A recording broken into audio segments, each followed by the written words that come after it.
Assalamualaikum warahmatullahi wabarakatuh. Kembali lagi dengan saya Muhammad Fahmi Idris sebagai pemberi video masukan.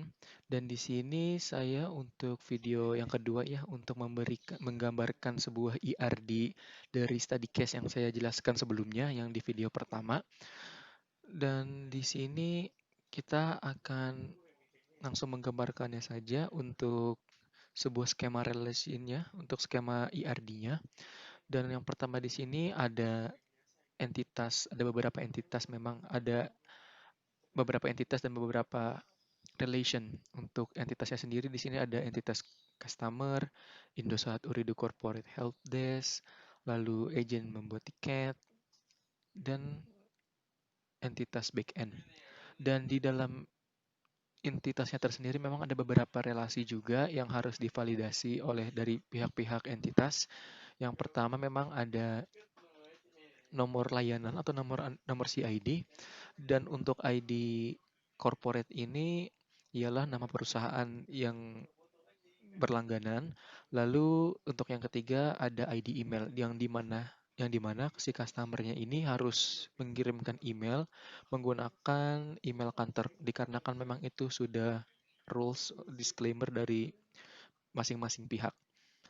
Dan setelah customer sudah membuat email untuk pengajuan detail request maupun komplain, lalu si customer ini mengajukan info request ataupun komplain kepada pihak ISP-nya. Dan di sini untuk pihak ISP-nya Indosat Ooredoo Corporate Help Desk untuk entitasnya. Lalu untuk di dalam entitasnya tersebut memang ada beberapa relasi. Yang relasi pertama memang harus customer menuju email ke email Indosat Ooredoo Corporate Help Desk.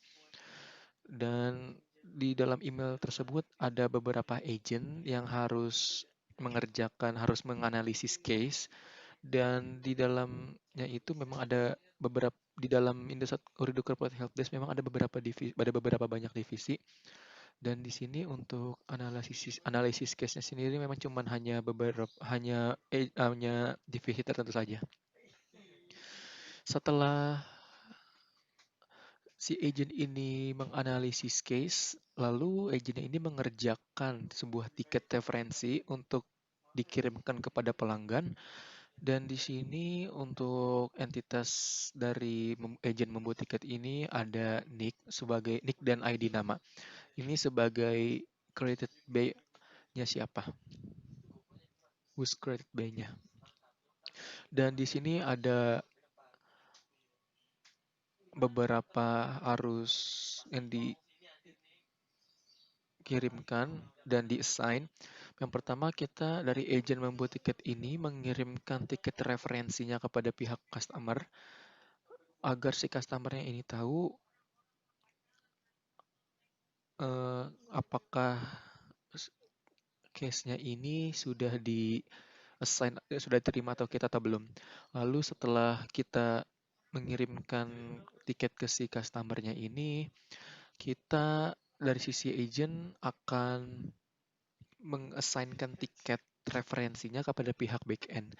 Dalam backend sendiri memang ada beberapa banyak divisi dan hanya beberapa divisi juga yang akan menghandle-nya. Dan di sini kita membutuhkan relasi, memang ada divisi, nick, untuk nomor induk karyawan, email backend itu berbeda dengan email Indosat Ooredoo Corporate Helpdesk ya, dikarenakan memang berbeda divisi juga.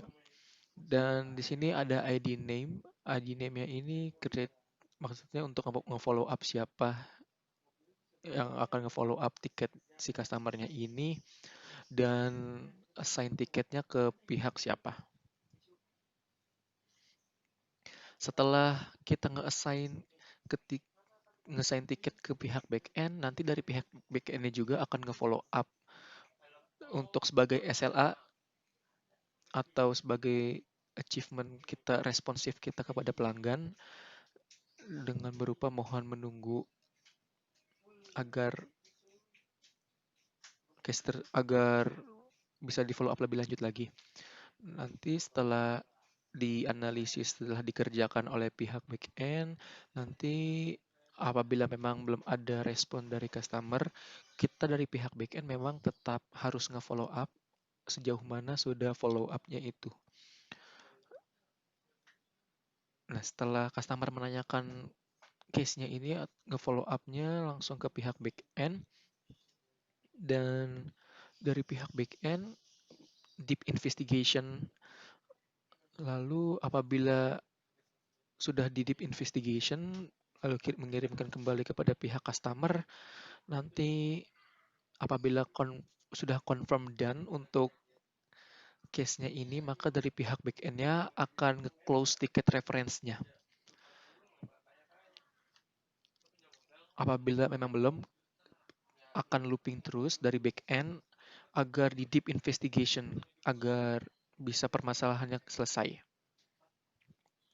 Untuk video 2 ini untuk penggambaran ERD dari sebuah analisis case yang telah saya jabarkan di video pertama, ini sudah cukup saya rasa saya rasa sudah cukup memang untuk penjabaran saya di analisis case yang pihak pertama. Nanti untuk penggambaran ada skema relationnya, itu nanti akan saya sambungkan di video yang ketiga. Dan untuk video 2 kali ini akan saya tutup dengan pembacaan Alhamdulillah, Alhamdulillah, dan Assalamualaikum warahmatullahi wabarakatuh.